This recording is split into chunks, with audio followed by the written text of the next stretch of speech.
Boa tarde, então, a todos vocês. Boa tarde. Não sei se todo mundo que está aqui já sabia dessa pequena apresentação, ou se vocês estão aqui visitando o museu e por acaso entraram no auditório. É isso? Não, a gente veio. É? Que bom, fico satisfeitíssimo de saber. E você também? Sim.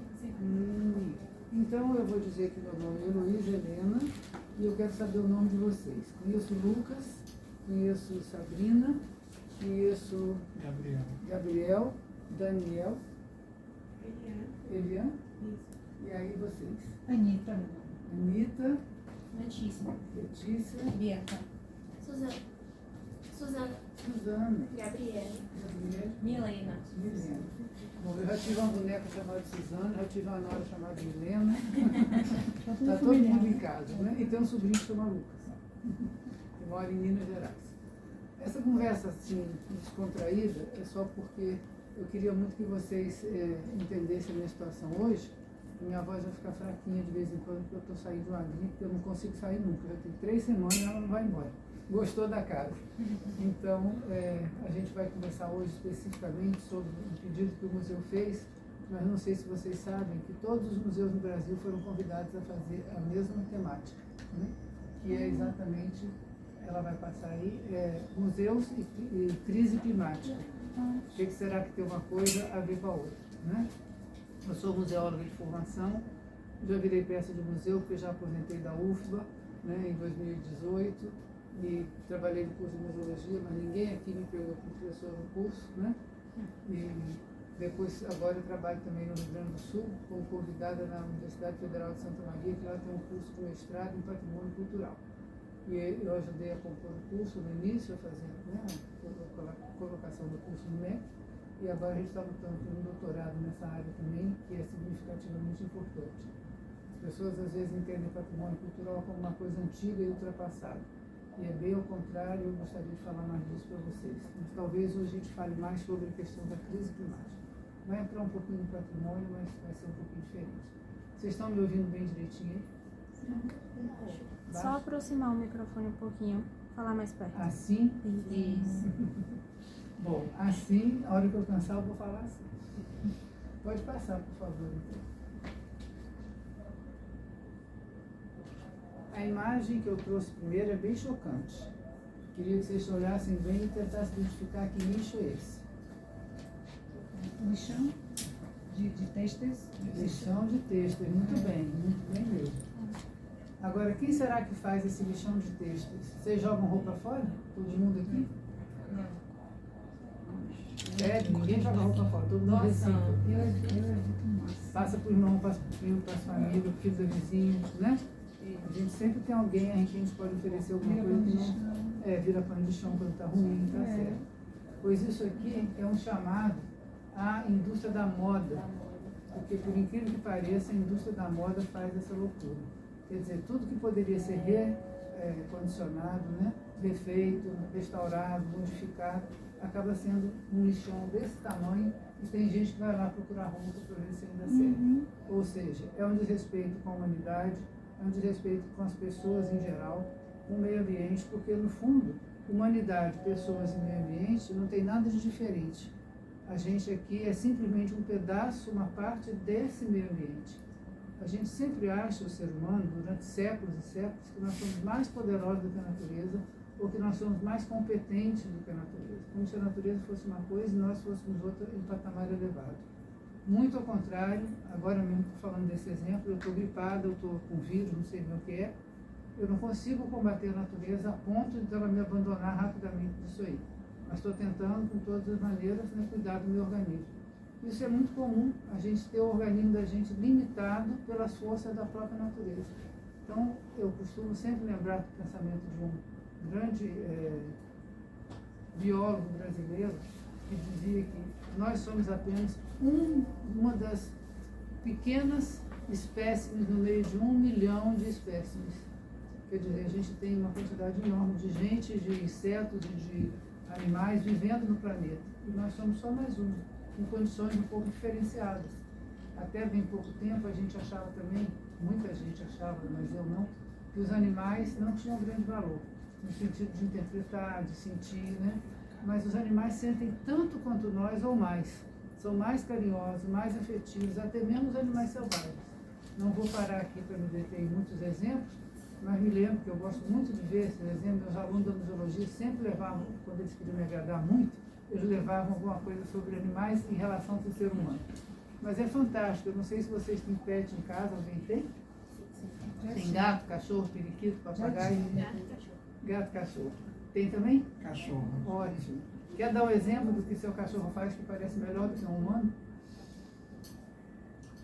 O fato de socializar. Tipo assim, alguém chega e a minha cachorra, pelo menos, ela percebe, ela entende melhor, ela consegue sacar algumas coisas que pra mim é muito difícil. Então, às vezes eu fico pensando, poxa, é melhor do que eu. Sabe? Tá certo, é isso mesmo, Gabriel. Às vezes é melhor. Quer falar uma da sua também? Eu não sei se seria num sentido melhor do que o outro ser humano, mas, por exemplo, sempre que eu estou chorando, assim, em algum momento que eu estou triste, chorando, meu cachorro sempre está do meu lado e ele fica passando a língua assim no meu rosto, ele quer me fazer parar de chorar. Eu consigo entender nesse sentido, né? Então, ele tem um carinho e ele consegue demonstrar aquela preocupação ali melhor do que ser humano. Do que às vezes uma pessoa da família, às vezes um amigo, não desmerecendo nem outro amigo, nem a pessoa da família, mas entendendo que eles também são como pessoas, né? Como seres humanos. Então, isso faz parte. Então, o exemplo que eu vou trazer para vocês é de um leão bem selvagem, que foi criado desde pequenininho por um tratador inglês, numa reserva africana. E ele, quando o tratador já tinha passado 21 anos com ele já era um adulto, né, bastante, ele voltou para a Inglaterra e o leão ficou lá. Depois de alguns anos, talvez uns 2 ou 3, ele decidiu fazer uma visita de novo a essa reserva. E os amigos disseram, o seu leão roda por aí de vez em quando, porque ele tem um chipzinho, né, eles colocam, então ele sabia que o leão circulava por lá. Ele, eu quero ver. Não, rapaz, é perigoso, porque pode ser que ele não lhe reconheça e tal, está no mundo selvagem. Mas ele foi assim mesmo, querendo bisbilhotar alguns lugares onde possivelmente esse leão passaria. Ficou fazendo ronda uns 2 ou 3 dias e os amigos por perto com aquelas espingardas de sonífero, que se o leão por acaso atacasse, eles fariam dormir. Aí ele viu o leão chegando lá numa colina com uma leoa e 4 leõezinhos. Aí olhou e disse, não, acho que não é ele não. De repente o leão olhou de novo para ele, desinvestou numa corrida, e quando chegou nele, pulou, jogou as patas, e ele caiu no chão, o leão caiu lambendo, aquela coisa, maior felicidade. E os amigos ficaram assim espantadíssimos, não fizeram nada porque o leão estava calmo com ele, só estava alegre, né? Mas imagina, um leão cair em cima de você é um susto enorme, né? E ele, como já estava habituado a isso, aceitou e acarinhou o leão. Aí o leão levantou, foi lá, puxou a leoa, puxou os leõezinhos, mas deixou numa distância. Aí voltou nele, fazia assim com a cabeça no corpo dele e olhava para lá. Aí o rapaz falou com ele, claro, né? Sei lá se se entenderam por fala, mas enfim, acarinhou bem o leão, tentou ir. Quando ele tentou ir, o leão segurou, como que ele diz, não vai não, que eles não vão entender. Então, ele não deixou o rapaz se aproximar da leoa e dos filhotinhos. Mas, ao mesmo tempo, ele foi lá na leoa e voltava nele. Foi lá na leoa e voltava nele. Acariciava ele, como que ele diz, eu estou apresentando minha família para você. Depois foi embora com a família, andando pela floresta e simplesmente depois não se encontraram mais. Só para dizer que isso aí é um ato de tanta beleza, sabe? De tanta humanidade, você querer apresentar a sua família para alguém que você gosta. E às vezes o ser humano não se dá conta como os animais são capazes de atos, né? Até de salvamento de coisas, de pessoas, em incêndios, em enchentes, né? Em acidentes. Também eles têm uma noção fora do comum de como poder ajudar e colaborar. E a gente faz essa coisa triste aí desse estrago, né? Que poderia estar fazendo muitas outras coisas com esse tipo de tecido. Isso daí é um dos componentes da crise climática. E o assunto de hoje é exatamente isso aí. Os museus podem contribuir. Alguém quer ler, por favor? Os museus podem contribuir para o combate às mudanças do clima e às injustiças sociais nos desastres ambientais, o chamado racismo ambiental. O assunto está no foco da 19ª Primavera dos Museus, que começou nesta segunda-feira em todo o Brasil, com evento de abertura em Brasília. Então, nós estamos reunidos aqui, esse pinguinho de gente que pensa tudo parecido, e eu estou bem feliz de que vocês estão aqui. Em Brasília tem uma turma de mais de 100 pessoas reunidas em museus, trabalhando com a nova Primavera de Museus. Como é tempo de primavera, o ICOM, o Conselho Internacional de Museus, definiu que a gente deveria, todo museu do mundo que quisesse adotar, um princípio de chamar um movimento interessante Primavera dos Museus. só para considerar com as estações. Primavera é uma coisa muito alegre, né, de bons fluidos na vida de todo mundo. Então, a primavera do museu desse ano é crise climática. Para falar um pouquinho da estrutura dos museus, antes de aprofundar nisso, eu não sei se vocês consideram assim, mas durante muitos anos mesmo, os museus eram considerados uns templos, né? Todo mundo que entrava lá, entrava falando baixo, com muito cuidado, não podia tocar nas peças, em lugar nenhum, nem falar alto lá dentro, não podia correr, não podia sorrir. Então, isso aí tornava o museu um lugar extremamente antipático, extremamente difícil de ser aceito por todo mundo. Até pensando que muita gente também que não tinha um certo poder aquisitivo, uma certa classe social, não podia entrar nos museus, né?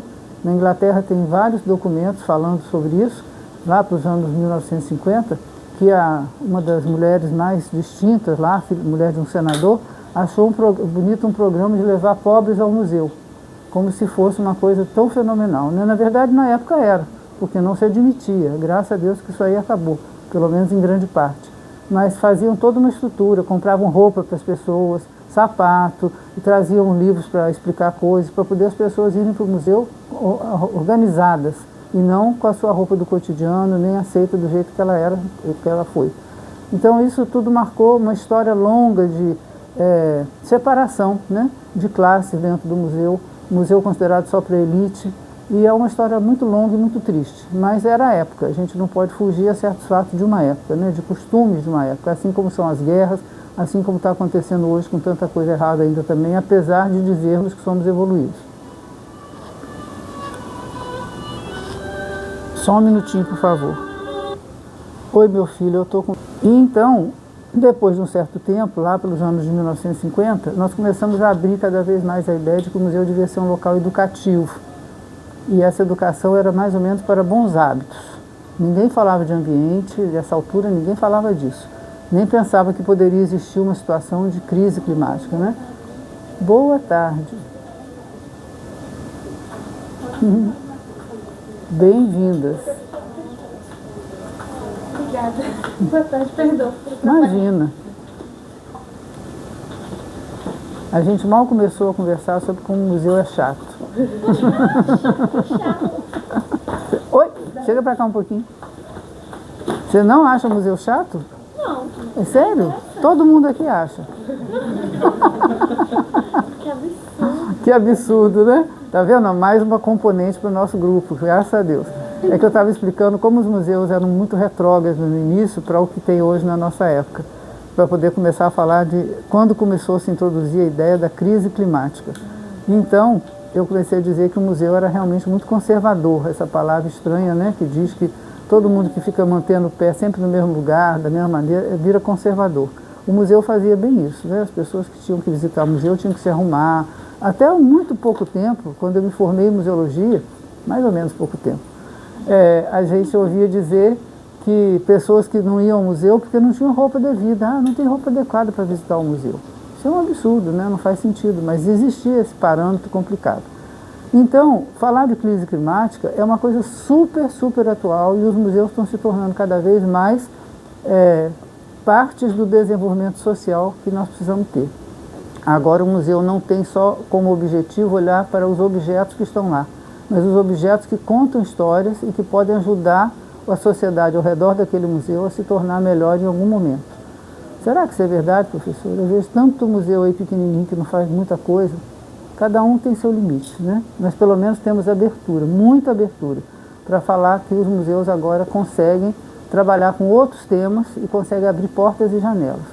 Então, houve muitas definições do que é museu, mas uma das melhores definições foi, inclusive, vocês devem saber isso porque é importante, foi o grupo brasileiro, junto com o grupo português e o grupo italiano, que na reunião do Conselho do ICOM, 3 anos atrás, conseguiu votar com 98% dos votos uma definição muito clara e muito bonita de museu, que significa uma definição que ultrapassa aquelas anteriores, que falavam que o museu é um lugar não lucrativo, não é uma instituição não lucrativa, que está aberta ao público e que procura manter a qualidade de uma educação, uma cultura, etc. E tal. Agora, o museu, na definição, já estima que nós possamos conversar com todo tipo de comunidade, que a gente possa trabalhar com o meio ambiente e com a sociedade, entendendo que somos parte, todos nós, desse mesmo ambiente, que sem esse ambiente bem conduzido, nós não conseguiríamos sobreviver adequadamente. Então, isso é uma inovação enorme que surgiu a partir de 2022. Foi a reunião que aconteceu em Praga, na República Tcheca. E foi muito aplaudido porque, no meio de todo mundo, foram, na verdade, os povos mais latinos que tiveram possibilidade de colocar essa definição maior do que os outros povos das outras sociedades que estavam fazendo ainda aquela coisa. O museu documenta, o museu testemunha, tudo isso é verdade. O museu serve para documentar coisas, né, importante. Tem museólogo que é especialista em documentação, outro é especialista em conservação, ou seja, a conservação como técnica e como medida de alternativa de cuidado. A conservação não implica numa interferência no objeto em si.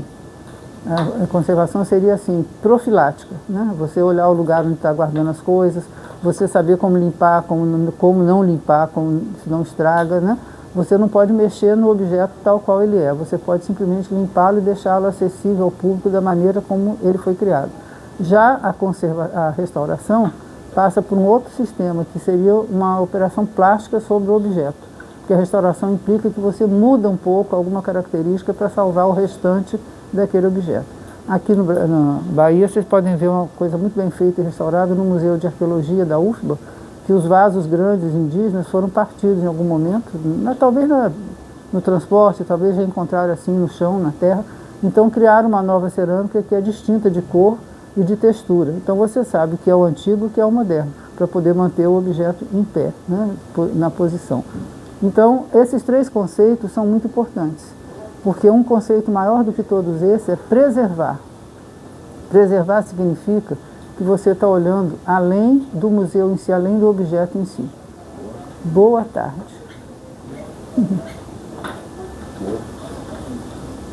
Fique à vontade. Então, os que já foram meus alunos na UFBA conhecem bem essa conceituação. Preservar significa, é uma palavrinha que vem do latim, que tem pra, como um prefixo, e servare. O pra é sempre algo que vai para fora, vai para além de você, vai além da sua mão, vai além do seu pensamento. É o sentido etimológico do prefixo pra. O princípio etimológico de conservação é conservatio onis.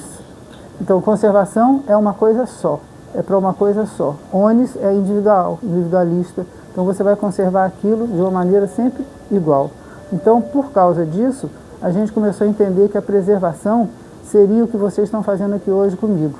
Nós estamos procurando tomar consciência do valor dos bens que nós temos nos museus e fora deles, para entender como isso pode afetar ou não a crise climática, e a crise climática pode nos afetar também. Gente, ele vai cair do banco, coitado. Chega para lá. Eu sei que vocês gostam muito do outro, mas olha, esse banco é justo, mas vocês... Isso, mais conforto, aí tá bom. Então, a gente vai passar adiante agora. Para quem chegou nesse instante, nós estamos lembrando que um grande movimento acontecendo hoje em Brasília, no Rio, São Paulo, Porto Alegre, é o movimento da Primavera dos Museus. A Bahia não se manifestou muito, não sei explicar porquê, não me pergunta. Mas a gente já teve momentos aqui muito grandes dessa Primavera de Museus ser feita assim, com muito alarde também, há alguns anos atrás. Mas, enfim, estão focando isso, que é chamado o desastre ambiental e as injustiças sociais. Por que será que essas coisas se combinam ou parece que se combinam? Quem chegou agora quer ler, por favor? Qualquer um pode ler. No caso dos museus, um dos exemplos de arquitetura sustentável mais espetacular é a Academia da Ciência da Califórnia, nos Estados Unidos. Integrado de forma natural na paisagem, esse museu tem um teto de 10 mil metros quadrados revestido por plantas nativas que atuam como isolante térmico, reduzindo as necessidades energéticas do edifício e absorvendo 13 milhões de litros de água por ano, o que garante maior reaproveitamento dos recursos hídricos para o próprio museu. Então, coloquei esse exemplo para vocês verem que, começando com um museu tão grande, com tanta verba para se construir assim, eles pensaram muito na arquitetura para poder proteger o que está interno. Então, é uma arquitetura que, por si só, é sustentável, né? Ela cuida para que as coisas aconteçam de uma forma boa, com isolante térmico, né? Com recursos hídricos para o próprio museu, reaproveitando litros de água por ano. Será que a crise climática ou a perspectiva dos museus se resume à eletricidade e à hidráulica? raciocina um pouquinho. A gente tem que se preocupar exatamente com preservar energia, recuperar energia ou recuperar água para aproveitá-la, né, em outros espaços. Será que é só isso? Então pensem nisso, porque tem uma pergunta com teste valendo nota 9. Porque eu não vou dar 10 para ninguém. Então, outro exemplo de museu com edifício sustentável é o Museu do Amanhã, o famoso Museu do Amanhã no Rio de Janeiro. Então vocês estão vendo aí que ele tem consumo de energia 40% inferior em relação ao edifício convencional, e o sistema de refrigeramento utiliza a água da Baía de Guanabara. Baseado na ideia de que o futuro começa hoje, o objetivo do Museu do Amanhã é conscientizar o público sobre a importância da sustentabilidade como o único caminho para o futuro, com experiências imersivas, audiovisuais e jogos interativos. Partindo desse princípio de que há jogos, de que há interação, o que será mais que a gente pode fazer para reverter a crise climática sendo funcionário de um museu? Pergunta está valendo ponto. Ninguém se habilita a falar? Hein? O que você acha que os funcionários de um museu podem fazer, já que nós estamos tratando de museus e a relação com crise, né, climática, que eles podem fazer, além de cuidar da reserva de água, além de cuidar da parte elétrica, né, conservação de energia, então o que mais que ele pode fazer? Conscientizar o público sobre? Conscientizar o público sobre esse tema. Mas aí voltamos de novo para a energia e para a hidráulica, que é muito bom, mas é mais do que isso. É a questão da reciclagem também. Né? Muito bom. Reciclagem, quando for descartar o lixo dentro do museu e fora do museu também, se preocupar com aonde vai ser descartado. Muito bem. Remete a que slide que nós passamos antes? Remete, diga aí, gente, vocês já estavam sentados aí quando vocês viram o slide anterior. Reciclagem remete àquele que faz apelo às indústrias da moda. Que joga, vocês viram esse slide? Não. Ah, então vou passar rapidinho, peraí. Aí, começamos assim. E isso daí é nada mais, nada menos do que um lixão de roupa, só tecido, só têxtil. E que é uma coisa alucinante você pensar que quanta gente nesse mundo não tem uma roupa para vestir direito, e esse mundo de coisa de indústrias da moda jogado aí, fazendo esse lixo acontecer de forma completamente errada no planeta e para as pessoas, né? Então a gente já identificou mais uma coisa interessante que o museu pode fazer: preocupar-se em treinar sobre reciclagem de vários materiais.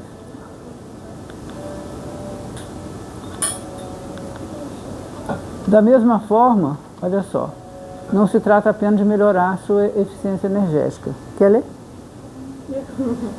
Sim, mas não se trata apenas de melhorar sua eficiência energética. Para que o museu seja considerado sustentável, também é necessário ser gerenciado de forma responsável. Seu compromisso com o meio ambiente deve estar presente em todas as suas áreas, desde as decisões da direção até a composição da coleção, passando pelas normas de comportamento de seus empregados. Muito bom. Então, olha quanto mais nós temos que nos preocupar em perceber o que faz o museu. Evidentemente, vocês vão identificar aqui coisas que parece que são feitas também na nossa casa. A gente aqui na Bahia não tem ainda muito hábito, infelizmente, de fazer reciclagem de lixo. Não é todo prédio que faz isso, e eu digo isso porque o meu prédio mesmo não faz. Então é uma luta muito grande, as pessoas não têm paciência, jogam a coisa em lugar errado, então a reciclagem fica mal feita, ou deixa a pilha caída lá no meio, misturada as baterias no meio do lixo comum. Então isso aí é uma falta de consciência. Então nós não estamos preservando o planeta nem as nossas próprias vidas, o que é doloroso, né? Existem muitos institutos e organismos como o Greenpeace, como reflorestamento sustentado, né? Várias coisas que trabalham em benefício do meio ambiente, tentando conscientizar as pessoas, desde crianças, adultos. Aqui mesmo nas praias a gente vê, sempre no fim de semana tem um grupinho pequeno que retira de tudo, como eles brincam, de um tudo, porque eu nunca vi tanta coisa diferente e tão mal feita no mar. Um dia encontrei uma moça que o pessoal está retirando um pedaço de um sofá, ela fez: gente, eu nunca soube que peixe sentava. E todo mundo deu risada, porque isso virou um mote, né? Será que peixe senta? Para que joga o sofá lá se não vai ter utilidade para nada, só vai atrapalhar? E assim vai, né? A gente fazendo do nosso lixo urbano um lixo que incomoda a tudo e a todos. Então, é importante perceber duas coisas aqui. Uma delas é a gestão sustentável. Então, tanto o museu, quanto um hospital, quanto a nossa própria casa e outras muitas instituições, bibliotecas, arquivos, tudo mais, precisa de gestão sustentável, uma gestão organizada. O que seria uma gestão sustentável? Numa palavra, cada um pode dizer uma palavra. Uma gestão sustentável é aquela que faz todo mundo sorrir quando está trabalhando. Será? É a minha opinião. Por que será que eu penso nisso? Porque quando uma pessoa sorri e não está rindo do outro, ou não está nervosamente rindo porque está passando por um problema, tem gente que ri quando está nervoso, né? Fica naquela aflição, aquele riso desesperado e tal. Quando a gente sorri, significa que a gente está em paz. E se uma empresa, qualquer que seja ela, consegue possibilitar que os seus funcionários sorriam, significa que eles estão trabalhando num ambiente de bem-estar. O que significa esse ambiente de bem-estar? A climatização é adequada. Se não tiver uma climatização forte, tem pelo menos ajuda com janelas, com ventilação, com isso, com aquilo. A maneira que um trata os outros é uma maneira saudável, agradável. Isso faz parte da crise climática. Professora, que maluquice é essa? Como é que pode isso aí fazer parte da crise climática? Porque quando a gente está bem como cidadão, a gente cumpre as regras dos direitos e dos deveres. Existe uma coisa muito importante que nós não obedecemos bem. Nós temos direitos, bem grande, mas para ter direito tem deveres. A maioria das pessoas não gosta dos deveres. E como não gosta do dever, não cumpre. E aí atrapalha o vizinho, atrapalha o colega, atrapalha o amigo, atrapalha o patrão, atrapalha o colega de trabalho, atrapalha a gente na rua. Vou dar um exemplo agora. Eu sou síndica do meu condomínio. Saí de casa para vir para cá e encontrei o carrinho do lixo, carrinho de compra dentro do elevador.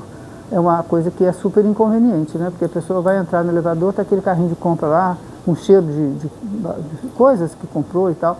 Aí eu falei, puxa, liguei para a portaria. Dona Elô, a pessoa disse que ela paga o condomínio, não é para ficar carregando carrinho de lixo não, que o carrinho de lixo fica aí para o funcionário tirar. Eu fiquei pensando duas vezes, preciso fazer uma campanha, novamente, porque já foi feita várias vezes, para que o pessoal colabore. Se você leva o seu carrinho desculpa, eu falei de lixo, não é de compra. Você leva o carrinho de compra para cima, você acabou de usar, devolve lá no lugarzinho, porque a próxima que chegar do mercado vai precisar do carrinho. Então não custa deixar. É claro, uma exceção, a pessoa não está bem, está adoentada, ou está machucada, está com algum problema, telefona, interfone, para isso existe interfone. Ó fulano, porteiro, faxineiro, não pude levar o carrinho, será que eu posso descer o elevador, você pega ele aí para mim? É uma solução. Mas a pessoa responder que ela paga o condomínio, então que alguém vai lá fazer o trabalho, é qualquer coisa assim, falta de humanidade, eu acho. Então, por isso, eu digo que quando a gente sorri, é uma maneira de começar a trabalhar pela crise climática, porque ao sorriso se associa uma série de coisas ao redor que a gente não vê com pensamento holístico. Quem define para mim o pensamento holístico? Psicólogo sabe. Diga aí. Holístico seria a compreensão das coisas como um todo. Isso. Todas as suas interrupções. Exatamente. Se eu disser para vocês assim, aqui tem uma caneta esferográfica depois de uma catástrofe que aconteceu aqui no mundo, e aí nós achamos, como exemplo de um trabalho da humanidade, uma caneta. Essa caneta vai ser olhada holisticamente. Como será que essa caneta vai representar o elemento que vai nos contar como vivia a humanidade? Cada um tem 1 minuto para falar. Você escreveu? Essa caneta escreveu. Tá, escreveu o quê? Muitas coisas. Muita coisa. Dessa muita coisa podemos tirar quais coisas? Estudos, ensinamentos. Estudo, ensinamento. Vamos supor que alguém era poeta e escreveu poesia. Então, a disciplina que está ligada a isso é literatura. Mas tudo bem? Mas se a gente pensar que era um matemático, um estudioso da matemática, ele vai trabalhar com outra área do conhecimento. Mas se era uma criança que desenhava, ela vai trabalhar com ludicidade. Ah, mas é interessante. Agora, não foi sempre assim que a gente escreveu. Como é que começou essa história dessa escrita? Quantas formas de escrita existiam no mundo? É outra maneira de pensar sobre a caneta. A caneta está nos levando a pensar sobre. Ao mesmo tempo, a gente pode imaginar, nossa, mas a caneta assinou vários documentos importantes que pode ter mudado o rumo da sociedade, né? A pessoa assinou com a caneta. Então, serviu para o ambiente político, ambiente industrial, ambiente empresarial. A caneta está servindo para a gente pensar muitas coisas. Ah, mas a caneta também pode servir para salvar uma vida. Qual seria essa atividade da caneta que salvaria uma vida? Bem fisicamente falando. De usar o tubo dela.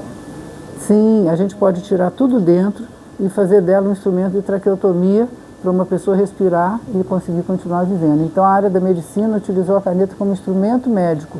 Olha quantas outras coisas. O que mais será que a gente pode pensar? A caneta aqui é feita de plástico. Esse plástico não existiu sempre na humanidade. Isso é fruto da descoberta de um óleo chamado petróleo. Então, a geologia pode estar associada ao estudo da caneta, porque a composição da caneta é exatamente a dissolução do petróleo e desenvolvendo como uma coisa que chama crapolactama, que é o plástico rígido que se transforma nisso e em objeto de casa, embalagens, abajures, vasinhos de planta, uma série de outras coisas, enfeite para cabelo, né? Então, esse aqui é plástico, então tudo é plástico. A gente pode pensar como o plástico está na sociedade fazendo tantas coisas. Uma única caneta está fazendo a gente pensar até em cartas de amor. Alguém escreveu cartas de amor com ela, olha que coisa incrível. Assinou documentos e escreveu cartas de amor. Alguém fez receitas, passou pela gastronomia. O que eu quero dizer com isso? O pensamento holístico é esse, que num único objeto consegue perceber muitas coisas, quase tudo do mundo, a partir desse único objeto. E às vezes o holístico precisa de um objeto para fazer essa coisa girar dessa forma, né? Então, quando a gente fala que alguém que sorri está mudando o mundo, desculpa, é sua. Obrigada. Eu sou maníaco de roubar caneta, viu? Então, quando a gente coloca o pensamento nesse fundamento holístico, as coisas estão todas conectadas. Vocês não estão aqui hoje por acaso. Vocês ouviram falar que tinha uma professora maluquinha que vinha aqui conversar sobre muitas ideias. É exatamente isso que está acontecendo. Vocês podem discordar ou concordar, mas vocês pelo menos vão sair daqui com o pensamento mexendo. Será que ela falou isso? Será que está certo? Será aquilo? Mas como é que ela está me dizendo essa coisa de holismo com uma única caneta esferográfica? Então, é bom, é importante a gente trocar. Vocês me dão ideias e eu dou ideias para vocês. Assim é o mundo. E a gente vai substituindo as ideias por ações práticas, requerendo pensamentos éticos e pensamentos morais, que são dois tipos de pensamento diferentes, mas muito importantes, que a gente vai falar deles já já. Então, a gestão responsável teria que estar se preocupando com tudo isso. Imagine um político fazendo gestão sobre o meio ambiente, vai mandar determinar uma normativa para legislar agora o território amazônico. Se ele não tiver essa capacidade de pensar holisticamente, ele vai destruir a Amazônia, como já estão fazendo muitas vezes. Então, eles não reparam que quem mora na Amazônia, no território amazônico, a natureza que existe na Amazônia, lá não tem só um rio, não tem só um tipo de animal, não tem só um tipo de pessoa, só um tipo de árvore. Muito ao contrário, é um dos lugares mais holísticos do mundo. E, no entanto, como quase todos os lugares, né, de verde, de natureza, são holísticos. Então, é preciso ter pessoas com capacidade de gestão observando o todo. Às vezes, um funcionário, vou contar rapidinho uma história engraçada. Eu tinha um funcionário, quando eu trabalhei no Museu Geológico muitos anos, eu fui a pessoa que começou o Museu Geológico e hoje é ali na Avenida 7, né? Era lá na Secretaria das Minas e Energia, que eu acho que não existe mais também. Agora a secretaria se chama Secretaria de Desenvolvimento Econômico e Social, e Minas e Energia está dentro dela. Mas na época, com o governador Paulo Souto iniciando a vida, ainda como secretário de Minas, ele propôs uma situação muito interessante de estudar o subsolo baiano para fortalecê-lo relativamente a empresas, a comércio, né? É o que podia ser usado desse subsolo de maneira adequada. Preocupação também com o ambiente climático, não utilizar o mineral de forma inadequada e não extrair inadequadamente, destruindo com outras coisas que são importantes. Então lá a gente acabou fazendo o Museu Geológico com amostras desses testemunhos que ficavam muito, né? A gente literalmente carregava pedra. A brincadeira era, quem vai carregar mais pedra hoje? Porque todo mundo era funcionário, todo mundo corria atrás daquilo, e aí acabou se transformando no museu. Então, um dia, uma senhora chegou lá muito nervosa, muito inquieta, porque o marido só queria, era engenheiro de mineração, e só queria visitar coisa de pedra, mineração, não sei o quê. Ela disse, não vou mais, não entro mais em nenhum museu. Chega, agora eu vou fazer compra para a praia. Falou isso na porta de entrada. um funcionário subalterno, no sentido de que era um funcionário auxiliar, como hoje chama SG, né? Serviços Gerais, mas uma pessoa boníssima. Inclusive o avô tinha sido funcionário da secretaria e o pai também. Então ele, Almir, que era o mais novo, e eu estava lá gerenciando, ele chegou para mim e disse: Dona Luísa, está acontecendo uma briga de marido e mulher lá fora. Eu posso ir lá dar um palpite? Eu falei: Almir, briga de marido e mulher, tem que ter cuidado quando vai botar a colher. Ele começou a rir: não, a senhora vai ver. Aí chegou lá e falou com a senhora assim: aqui, dá licença um instantinho. A senhora gosta de novela? No meio do jardim. A senhora gosta de novela? Aí ela parou assim e fez: gosto. A senhora gosta do Francisco Coco? Aqui tem a pedra da novela do Francisco Coco. Vem cá que eu vou mostrar para a senhora. O que foi isso, senão total interação de marketing com a criatura que ele não podia imaginar, né, o bem que estava fazendo. O marido ficou satisfeitíssimo, porque enquanto ele foi com os filhos ver a exposição, ela foi atrás da pedra da ametista do Francisco Coco da novela. Aí no final eles puseram um depoimento: o rapazinho que trabalha salvou o nosso casamento. KKKKK. Está registrado no livro do museu. Então vejam como uma pessoa, às vezes, com um pensamento disperso, mas com uma sinapse muito bem feita, porque o que ele fez foi buscar uma sinapse, que ele nem devia saber o que era isso. Ela falou uma coisa, brigando com o cara, eu falei: mas a mulher gosta de novela, deixa eu ir lá saber. Olha que coisa fantástica, levou um prêmio da gente, todo mundo, sempre que tinha uma história a gente falava: Almir, é a pedra do coco, Almir. Porque foi de um brilhantismo essencial, quer dizer, existe saber em todo ser. É importante a gente detectar esse saber e prestigiar a pessoa que tem o saber. Eu sei umas coisas, vocês sabem outras. E é natural da vida, eu vivi um tempo, vocês viveram outro. Algum aí, umzinho, outro aí está chegando perto de mim, né? Então, o que acontece? A gente vai acumulando vivências, acumulando experiências e contando histórias. Não tem nada mais agradável na vida do que você contar uma história. Pode reparar que agora faleceu recentemente Robert Redford, artista da minha época, né, do meu tempo de menina, apaixonada, aquela maravilha de figura, que trabalhava bem e tal. Então, as minhas amigas todas também comentam: Elô, morreu aquele ídolo da gente, morreu e tal. Mas ele deixou uma mensagem super interessante. Ele disse que ele era filho de pessoas muito humildes e que ele era muito traquina. Ele era aquele que subia na janela e fugia toda noite para fazer brincadeira na rua e tal. E o pai, para acalmar, chamava para contar a história. Então, a maior alegria da vida dele era escutar Once Upon a Time. Ele sabia que lá vinha uma história. Aí ele ficava todo feliz, como a gente fala. Era uma vez, né? É o Once Upon a Time. Então, ele contando que histórias de vida fazem muito bem à alma das pessoas. Porque cada um se conecta com uma parte dessa história e se identifica. Às vezes não se identifica em tudo, mas em alguma coisa sim. Então, estarmos juntos discutindo sobre clima significa que a gente está interessado num tema que está incomodando a humanidade toda. E é importante que a gente relembre de histórias a partir disso, e histórias até holísticas também. Então, esse museu aqui é a Academia de Ciências. Por acaso, ele é feito assim, com tanta vegetação. Mas tanta vegetação não significa que seja só vegetação importante, mas é um exemplo, como o outro foi lá atrás, né? O Museu do Mar, que cuida muito da parte elétrica, da parte hidráulica. Então, os museus podem ser sustentáveis trabalhando em consonância com a natureza. Porque no planeta só tem duas coisas: a natureza e nós. E nós no sentido de que fazemos parte dela, né? Nós, os animais, nós, a vegetação, que é da própria natureza, nós, os rios, nós, as colinas, nós, o céu, nós, a lua, nós, a terra. Mas a gente esquece que esse nós, a gente fica de lado falando: porque a terra, porque o rio. Tudo faz parte da gente. Quem já leu o Manuel de Barros aqui, nem vou citar porque eu sou apaixonado, senão vou ficar falando a tarde inteira, pega o livro do Manuel de Barros para ver a maravilha que ele faz, brincando com as palavras, um grande poeta já falecido, brasileiro, interiorano, e que fazia coisas lindas com a língua popular. Então, não deixe de poder prestar atenção nisso. Olhe Manuel de Barros para a vida de vocês. Então, evidência do aquecimento global já em andamento. Isso é muito importante. Boa tarde. Para a gente começar a pensar a respeito do que estamos fazendo. Alguém leu primeiro? Concentrações de dióxido de carbono acima dos últimos 10 milhões de anos, pelo menos. Então, o dióxido de carbono é aquela coisa que deixa você... Você fica doido. Quando tem muito dióxido de carbono em sua volta, você fica aflito. Tem gente que morre com isso, né? Já tivemos torturas de pessoas que foram levadas a cheirar, ficar com a boca lá naquele cano de descarga e falecer com isso. Isso já aconteceu, infelizmente, no Brasil e no mundo. É uma coisa dolorosíssima de lembrar. Então, nós estamos aumentando essas concentrações de óxido de carbono. É bem importante perceber o que podemos fazer com nossos veículos, com a nossa vida. Então, se todo mundo pudesse pensar num veículo solidário, quantas pessoas deixariam de ter carro para todo mundo do mesmo bairro sair junto, as crianças que vão para a escola, o outro que vai para o trabalho.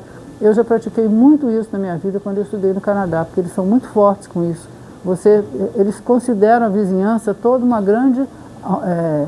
grande ambiente de amigos. Então eles já avisam, logo que alguém muda, pergunta: você vai para o seu trabalho que hora? Já indaga das pessoas. E começa a fazer transporte solidário. Ou seja, quem tem uma van leva 7 pessoas, quando ao invés de ser 7 carros na rua, tem um carro só. Então tudo isso é modificação de pensamento holístico. É você começar a interpretar a vida de uma forma um pouco mais saudável do que a gente sempre interpreta individualisticamente. Vou no meu carro, né? Vou no meu ônibus, naquele ônibus ali que só toma aquele, vou fazer assim. A gente pode tanto compartilhar, mas infelizmente não compartilha. O que mais, gente? Pode ler, tem mais gente aí para ler. Todo mundo aqui sabe ler? Recursos glaciais em paralelo nos últimos 2.000 anos. Então, recursos glaciais significa que as geleiras estão se desfazendo. E isso é um problema bastante sério. Por que acontece isso? Porque a gente desmata muito.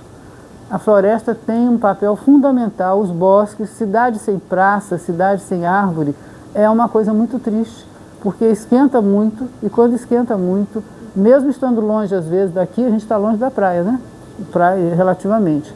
Mas a gente esquenta o mar. Quando esquenta o mar, essa onda de água quente vai em direção às águas frias e derrete a geleira, que está protegendo determinados espaços. Com isso, a gente está conseguindo fazer com a quantidade enorme de edifícios, de prédios, de concreto, de falta de natureza, até de chuva, né? A gente antigamente tinha uma chuva forte sempre. A Bahia tinha chuva muito bonita, Salvador que eu digo, né? E que sempre vinha de tardinha, 2 horas, 3 horas da tarde. Subia aquela chuva toda, depois descia. Por quê? Porque a chuva ia para a nuvem, mas o chão era de terra. Então, quando a chuva descia depois em forma de outra chuva, de gotículos, entrava na natureza e organizava o espaço, o clima ficava saudável. Agora a gente chove e cai no cimento, chove e cai no cimento. Então chove pouco porque não tem para onde se pegar. E quando cai no cimento é duro e não vai para lugar nenhum. Então vai secar ali esperando que o sol venha secar. São todas pequenas coisas que a gente não olha no dia a dia. Até mesmo quando a gente lava a roupa demais na máquina de lavar, põe sabão demais, quando lava no tanque, mas também gasta demais.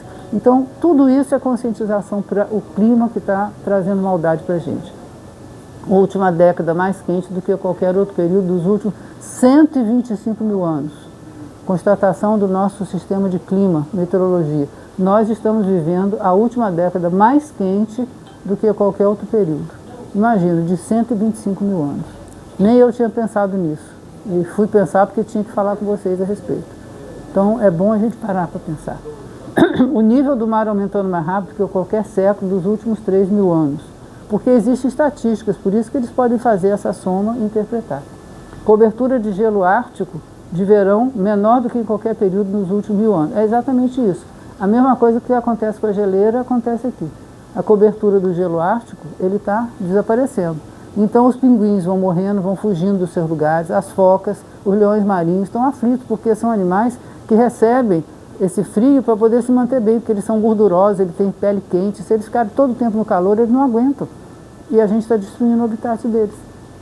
A gente, entendam, todos nós na humanidade que não estamos prestando atenção nisso, nem fazemos campanha, nem fazemos atitudes na nossa própria casa para começar a melhorar. Aquecimento do oceano mais rápido que em qualquer momento desde o fim da última era do gelo, é semelhante. E a acidificação dos oceanos no nível mais alto. Acidificar o oceano significa lixo no oceano. Muito lixo. Demais. Então, para proteger a biodiversidade, o que será que a gente deve fazer? O pessoal da museologia, nessa conferência de 22, lançou essas ideias. Então, como nós estamos tratando aqui especificamente do museu, como um elemento que também ajuda ao desenvolvimento social, político, econômico, né? Cultural, a saúde, o museu faz muito bem a saúde, de uma maneira completa, porque o museu tem memória, o museu tem lembranças, ninguém vive sem memória e sem lembrança. Pensa assim, se eu falo assim, você, como é seu nome, minha filha? Aí você fala, não sei não. E o do seu pai e da sua mãe? Também não sei não. E da sua avó e da sua avó? Também não sei não. E você mora onde? Também não sei não. Então, uma pessoa que não sabe nada, é claro que o exemplo é grotesco e forte, né? Mas uma pessoa que não sabe nada, ela vegeta, ela não tem vida íntima própria, porque ela não tem lembranças. Quem não tem lembrança não consegue viver no planeta. A lembrança pode ser de uma historinha de criança, pode ser de um sapato que ganhou, pode ser de uma boneca, pode ser de um carrinho, pode ser da fruta que gostava quando era criança, que o cheiro quando vem você sente de volta. Ah, quando era menina eu comia tanto essa fruta. Isso são lembranças boas que conformam o nosso pensamento, a nossa maneira de estar no mundo, torna a gente mais humano e mais íntimo da própria natureza. Se eu estiver falando alguma coisa que vocês não estão entendendo, podem me retrucar. Mas se vocês quiserem acrescentar, inclusive, eu vou ficar super agradecida, porque eu gosto de falar dessas ideias porque eu sinto essas ideias comigo em toda a minha vida. Eu venho trabalhando na saúde cultural há muito tempo, como a cultura pode se transformar num elemento de saúde para as pessoas. Ou seja, quando você tem um conhecimento de alguma coisa, você reparte com o outro reparte com você, pacifica o organismo, pacifica a mente. Quando as pessoas não têm essa maneira, fica essa loucura de guerra de poder aí infinito, que todo mundo vai embora um dia para o mesmo lugar, para a mesma cova rasa ou para o mesmo, como é que chama? Crematório, para o mesmo crematório, que agora tem uma moda do crematório, né? Mas a gente não vai ficar aqui de semente. Então o que nós estamos fazendo com esse mundo que está atrapalhando a nossa vida? Em primeiro lugar, uma coisa que a gente nunca reconhece bem. Só conheço um país que reconhece bem depois de muita luta, já brigaram muito. Mas um país que reconhece bem as populações indígenas é o México e o Canadá. São dois países, principalmente o Canadá. A liderança indígena tem uma capacidade incrível. Quem já leu um pouco sobre Sebastião Salgado, aquele grande fotógrafo recentemente falecido, que deixou uma herança linda para a gente, ele disse: os índios são capazes de trabalhar muito mais com a biodiversidade do que qualquer um de nós. Mas eles sabem balística. E eu fiquei impressionado. Eu assisti uma palestra dele no Rio de Janeiro, e ele disse: eu fiquei observando os índios arrumando arco e flecha para pegar ali naquele ponto o animal quando ele voasse. Aí eu disse: mas como que você sabe que ele vai? Não, porque a força do vento vai puxar, eu preparo meu arco, e com elementos mais pesados nele, na flecha, para ela ir naquela direção e não nessa. E aí quando ela faz a curva, o animal que está sentado no ninho se espanta e levanta, aí a flecha pega. Ou seja, é um tratado de balística que você só aprende isso no exército, na seção de... esqueci agora. Esqueci o nome da seção que é específica para isso, que não é de cavalaria, não é de artilharia, de artilharia. Você aprende isso. E, no entanto, os índios sabem isso pela própria natureza da vida deles. Nunca foram para um exército nenhum aprender matemática, geometria, ângulo. Não, deles é da natureza. E o Sebastião Salgado comprovou isso e ficou emocionadíssimo disso. Eles têm tanta sabedoria quanto nós, só que de uma outra maneira. E a gente não tem essa capacidade de ouvir a liderança dos povos indígenas. Unir esforços para proteger a natureza e restringir a mudança climática. Isso é genérico, todo mundo já sabe, a gente está falando disso aqui o tempo todo, né? Impedir que o novo desenvolvimento fragmente e isole áreas protegidas. Isso é muito importante. A mineração que faz as coisas erradas, né? Que destrói a natureza, que impacta com o mercúrio, com o titânio, com outras coisas. A mineração é necessária, não quero dizer que não é. Tudo nessa sala aqui tem minério junto. Até o nosso corpo, que a gente come do solo, o solo tem nutrientes, minerais, a gente toma vitamina C, vitamina D, vitamina B, tudo isso vem do mineral. Então, o mineral não é ruim em si. O que é ruim é o excesso. Agora mesmo em Ouro Preto, cidade histórica tombada pelo patrimônio nacional, muito reconhecida, estão reclamando horrores, fazendo uma enorme campanha, porque o pico do Itacolomi, que é um pequeno pico que a gente vê de todo canto da cidade, então ele fica assim inclinadinho lá no alto do morro, uma pedra grande e enorme. Aí resolveram minerar embaixo e agora o pico está desaparecendo. Então todo mundo pergunta, mas aquilo é nosso testemunho aqui da cidade, é a nossa identidade para o mundo, esse pico famoso e tal, a pedra de Itacolomi é muito conhecida aqui, mas a mineração não quer perder, nunca, porque a ganância do homem é maior do que qualquer coisa. Professora, mas nós temos que viver. Sim, a gente tem que viver, mas a gente pode viver mais equilibradamente. Se a gente for viver com tudo isso, para que alguma pessoa precisa de 3 celulares, 2 carros na garagem, 4 vestidos de luxo? Convenhamos, você pode ter 1 ou 2 e depois você dá para o seu irmão e usa outro e vai trocando. Ou seja, a vida a partir da troca, sensível, delicada, né, intimista, é muito mais forte, muito mais bonita. Mas a gente tem uma ganância de querer tudo, querer tudo, querer tudo. Então, esse mal-estar do mundo de poder e ser consumidor é que faz com que a gente não enxergue realmente o que precisa ser feito. E a gente vai acabar afogado nesse mundo doido que não tem nada mais para nos oferecer se a gente não cuidar dele. Repensar os sistemas econômicos para que eles valorizem a natureza. É mais ou menos isso que eu acabei de dizer. Sistemas econômicos são muito refratários à natureza. Quem ouviu o discurso do Trump recentemente vai ter um ataque quando pensa nisso. Para ele, o verde não existe. Só existe a cor do dinheiro. O resto não tem mais nada. É um filme Lorax. Hein? É um filme que tem Lorax. De Uma animação. Ah, uma animação. É porque eu estava associando outra ideia. Entendi. Isso, exatamente. É, mas trata bem ele. Uhum. Daqui a pouco ele quer vender oxigênio. É. Isso mesmo, vai querer vender oxigênio. Produzir alimentos com práticas que recuperem a natureza. A Itália tem feito um movimento grande, inclusive os museus italianos, especialmente o Museu de Ciência, está ajudando a promover receitas caseiras das nossas avós. Ou seja, aquilo que a gente cozinhava antes de uma maneira mais saudável, né, e que hoje não se cozinha mais porque é tudo produzido enlatado, eles estão fazendo uma campanha descasque mais e desembale menos. Uma campanha forte na Itália. E o Museu de Ciência e Tecnologia de Milão começou a trabalhar com isso para poder mostrar para as pessoas que relembrar receitas traz muita coisa boa. Primeiro, lembra a casa da avó. Segundo, tem um cheirinho da comida antiga feita no forno de lenha. Depois, a comida é mais saudável porque não é toda industrializada. E com isso, você vai revertendo algumas situações de doenças, inclusive, que as pessoas têm hoje, porque utilizam demais os embutidos, né? Os médicos hoje fazem uma campanha muito grande contra os embutidos, mas evidentemente que as empresas dos desembutidos não vão querer essa campanha. Então tem que conciliar. Agora você vê uma margarina mais light, você vê uma mussarela menos gordurosa, você vê uma linguiça que quase não tem linguiça.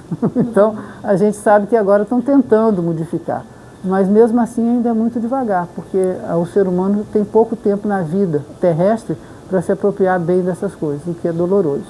Por fim, a gente tem certificarmos de proteger a diversidade dos habitats do mundo, evidentemente, por exemplo, habitat de golfinhos, habitat de tartarugas, né? Isso no mar, porque nós estamos no Museu do Mar, me lembro muito disso.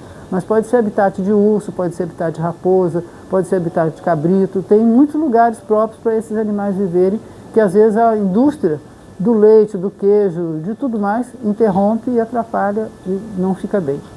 E criar novas maneiras de financiar indefinidamente esses esforços. Ou seja, doações, participação ativa, escrita para os nossos deputados. Alguém aqui sabe em quem votou na eleição passada? De sã consciência mesmo? Levanta a mão quem sabe. 1, 2, 3, 4, 5, 6, 7, 8, 9, 10. Então veja, 10 pessoas sabem. Vocês já escreveram para ele alguma vez para dizer o que não está bom, que ele podia ajudar a melhorar? Nunca ninguém escreve. Boa tarde.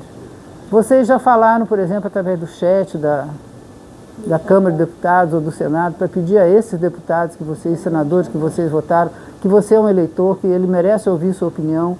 É uma maneira muito holística, muito importante de você trabalhar contra o problema climático. Porque quanto mais a gente encaminhar essas demandas às pessoas a quem nós demos nosso voto, mesmo que eles não façam nada, eles se sentem obrigados a pensar. E a gente tem o direito de cobrar, porque afinal nós votamos nele. Então é um ato de cidadania. E esse ato de cidadania perpassa além do museu. O museu é um lugar onde a gente deve pensar nisso, porque o museu geralmente, não é o caso desse específico, mas geralmente todos os museus do Brasil, em grande número, eles são financiados pelo poder público. É o nosso imposto que paga. Então nós temos o direito de dizer, não está legal isso, esse museu está indo por um caminho errado. Ele está exagerando nas festas, está exagerando na construção, está fazendo a construção errada. A gente tem o direito de dizer isso. É normal. A gente vai viver agora um processo interessante que eu vou contar para vocês em primeiríssima mão. Mas não é uma coisa isolada. Eu trabalhei junto com outros, muitos profissionais da Bahia, para colocar o Palácio da Sé novamente em pé, contando a história da religião da Bahia, a história da igreja. A história da Igreja Católica é quase a história inteira do Brasil. Então, tudo que diz respeito à história da igreja, diz respeito em grande parte à história do Brasil. E aquele Palácio da Sé estava ali abandonado, esquecido. E nós trabalhamos muito para colocar aquilo em pé com objetos da catedral, de outras igrejas próximas que cederam como comodato para ilustrar a história. Tem até o primeiro marco de assentamento do Tomé de Souza aqui, aí o Lucas está concordando que ele deve ter visto lá. Então, não foi um trabalho pequeno, Nós trabalhamos 3 anos ali, eu, 2 arquitetos, outros museólogos, 4 museólogos, 2 engenheiros, gente da conservação, gente da psicologia para lidar com a ambiência ao redor, né? Fazer a parte de convivialidade ali com o ambiente. Então a gente trabalhou muito. Agora, do nada, sim, esse muito implicou 18 milhões de reais que o BNDES impactou em dinheiro para aquele projeto. Agora, a prefeitura resolveu que ela vai fazer um comodato, já fez com a igreja, né, católica, com a arquidiocese, para colocar a prefeitura dentro daquele lugar. Olha, tem 1000 lugares para a prefeitura se instalar, ainda mais que a prefeitura é algo moderno, dinâmico, está sempre trocando de pessoas, né, e tal. Mas imagine, depois de toda a obra feita, esses 18 milhões agora estão por água abaixo, porque estão desmontando o Palácio da Sé, internamente, com peças maravilhosas, e levando de volta para a catedral. Na catedral não tem lugar para tudo aquilo. Então eu fui chamada para organizar uma exposição na catedral. E eu me recusei, assim como outras pessoas também que foram chamadas. Porque nós dissemos, olha, existe uma legislação. Toda firma que financia, como o BNDES, é uma empresa, um instituto. Ele financiou. A gente tem que ter pelo menos 6 anos de manutenção daquilo que ele financiou. É o mínimo necessário, porque deu um dinheiro enorme, depois bota a casa abaixo correndo logo em seguida. Então eles vão cobrar esse dinheiro, porque vai ter que devolver.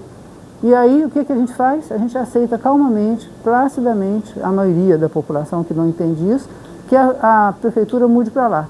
O que pode acontecer lá dentro? Aquele museu, que atualmente é um espaço cultural musealizado, ele vai se transformar num espaço de servidor público, que fuma e joga o cigarro lá no canto da parede, mancha a parede, que põe pregos e fita adesiva com bilhetinhos para os funcionários na parede de uma casa histórica, uma casa que tem muito a contar sobre a nossa vida na Bahia, no Brasil.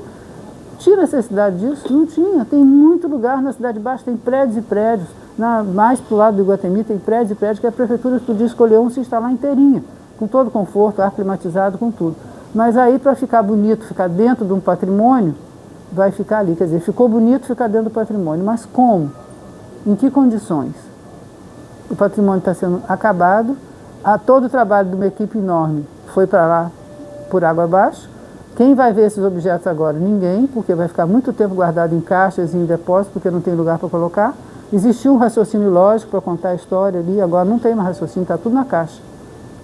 Então vejam que a gente acabou de falar de gestão num museu. Então gestão significa isso, você ter essa consciência e não deixar destruir dessa forma. Então tem outros lugares para a prefeitura se instalar.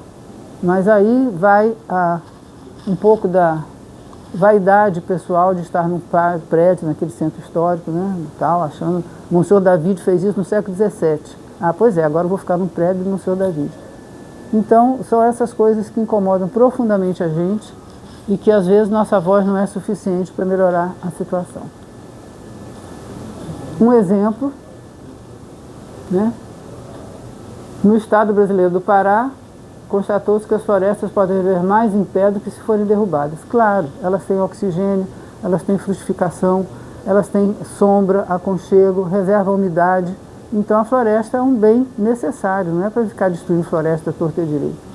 A criação de indústria baseada no cultivo das sementes de açaí e grãos de cacau pode gerar empregos mais estáveis sem desmatar mais florestas. E aqui um exemplo bem típico da Bahia, não é na Amazônia, mas é na Bahia. Todo canto você vê. Ali na Federação, em frente à escola de engenharia, tem uma plantação de cacau que a casinha humilde conserva maravilhosamente. Todo mundo que passa por ali, ele pergunta, quer comprar um cacauzinho, não sei o que e tal. Então ele está se mantendo com aquilo e é um fruto próprio da Bahia que é importante manter. Até para a saúde mesmo das pessoas. Então, finalmente, a última pergunta. O que os museus podem e devem fazer para contribuir com a sustentabilidade, ajudando a reduzir a crise climática? Eu falei que vocês iam responder um questionário, não falei? Então agora eu estou ouvindo a resposta. Se cada um me der uma sugestão, eu vou colocar no álbum do museu para que vocês sejam divulgados como grandes protetores do clima na Bahia e no Museu do Mar. Por favor. Estou esperando respostas e respostas. Deus lhe deu ouvido, boca, nariz, para respirar, para ouvir, para responder, para falar. E aqui não tem ninguém dono da verdade. Aqui cada um dá a sua ideia e a gente acata a ideia, conversa, vê se ela está muito boa mesmo, se ela é mais ou menos, se pode melhorar.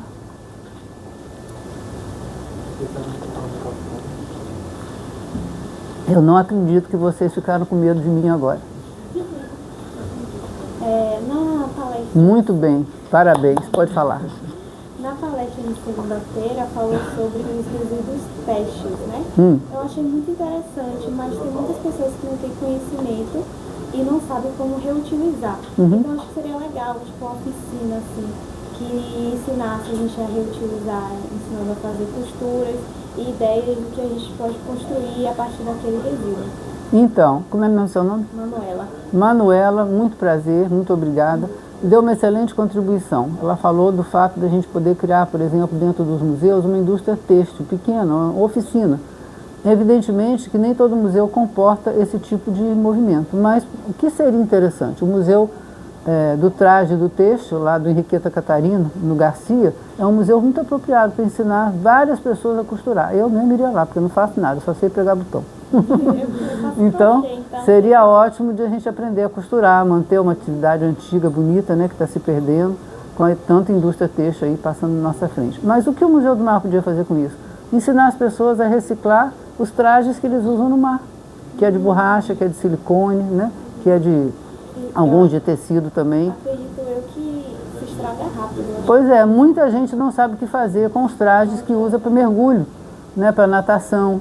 A touca, que vai na cabeça das crianças, furou, joga fora. E não sabe como é que joga fora, não recicla. Então, é uma ideia excelente para todo tipo de museu poder usar isso, dependendo das suas condições próprias. Parabéns, nota 10. Diga, Gabriel. Você falou que não dava 10. Ah, mas você mereceu. Eu estava pensando que a gente teve uma oficina aqui recentemente de bonecas, e aí a gente pegou um tecido que era um resto de roupa, que provavelmente alguém ia jogar no lixo. Sim, que Mas ótimo. aí a gente pegou e fez bonecas com ele. Então eu pensei justamente nessa questão do tecido de borracha, ele pode cortar e fazer bonecas com ele. Também, exatamente. Olha lá que legal. Isso mesmo. Quer dizer, existe ainda esperança, né? Quem mais desse grupo de cá que é muito atencioso também? Tô olhando para você mesmo, Rosinha. Não tem nenhuma ideia brotando dessa cabecinha? Eu vou esperar mais uma meia hora. Uma possibilidade também em termos de exposições temporárias que voltam-se a perceber esse impacto no ser humano, socialmente. Muito bem, Lucas, muito bem. Por exemplo, a exposição de alguns anos na Caixa Cultural, acho que era do Christian Grau, a fotógrafa. E a fotografia dele era do Isaac Mariano, falando da mineração. Isso mesmo. Como isso o impacto dessa nossa atividade, como isso reflete nas próprias comunidades. Viu? Essa sala está me permitindo oferecer 10, mais um 10. Diga aí, diga aí. Depois que você beber água, eu quero ouvir sua voz. É você mesmo. Só tem você bebendo água. Não vai falar? Gato comeu a língua, como a gente brinca com criança? Nem tudo, nem tudo. Bom, alguém aí atrás vai se lembrar de alguma coisa? As meninas que têm gato, cachorro? Uma coisa importante é ensinar as pessoas também a reciclar com os animais, né? Reciclar as fezes, a urina. Reciclar quer dizer você transportar para um lugar próprio para evitar poluição no resto das coisas, né? E ao mesmo tempo educar os bichinhos, né? De uma certa forma, ter cuidado com eles, mas também educá-los para lidar com os adultos, para não comer bobagem, para não passar mal. Tudo isso faz parte de um ambiente saudável. Um cachorro é um animal bem tratado, as crianças podem chegar perto, podem brincar, né? Quando eles não são bravinhos, mas geralmente são dóceis. O que mais?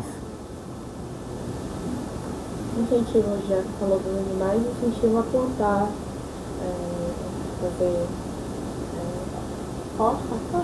Hortas também, em casa isso ajuda o consumo de alimento orgânico, né, que vai diminuir o impacto dos agrotóxicos. Exatamente, muito bom. E também plantar árvores nativas da região para ajudar a conservar. Se as pessoas estiverem em casa, eu acredito que tem condições, no caso, eu acredito que ajudaria também. O que pode ser complementar a essa fala tão boa? A a ideia da horta é muito boa, porque você vai poder reutilizar os resíduos orgânicos para fazer compostagem. Isso, exatamente. E você pode fazer até do apartamento, fazer uma hortinha pequena numa caixa, né, de madeira. Exatamente, pode fazer hidropônica, né, deixando penduradinhos com a água passando por ela.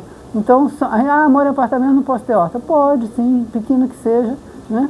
E até boa para alimentar os animais que gostam de... O gato adora comer capim-santo, então deixa ele comer o capim-santo, melhora a barriguinha dele, etc e tal. Tem mais alguma coisa? Quer falar? Pode falar.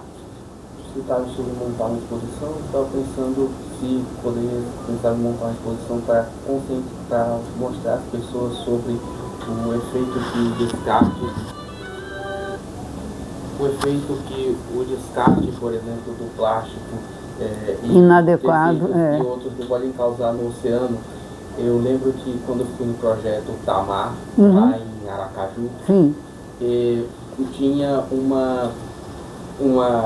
um pote contendo tampinhas de garrafa, como é que se fala, nylon, as coisas, objetos que foram retirados de dentro do estômago de uma tartaruga. Exatamente. E eu lembrei desse caso e eu pensei se poderia, por exemplo, já que isso é um caso das exposições temporárias, montar exposições mostrando o impacto que o plástico e o microplástico causa no oceano e como a gente pode fazer para minimizar esses impactos.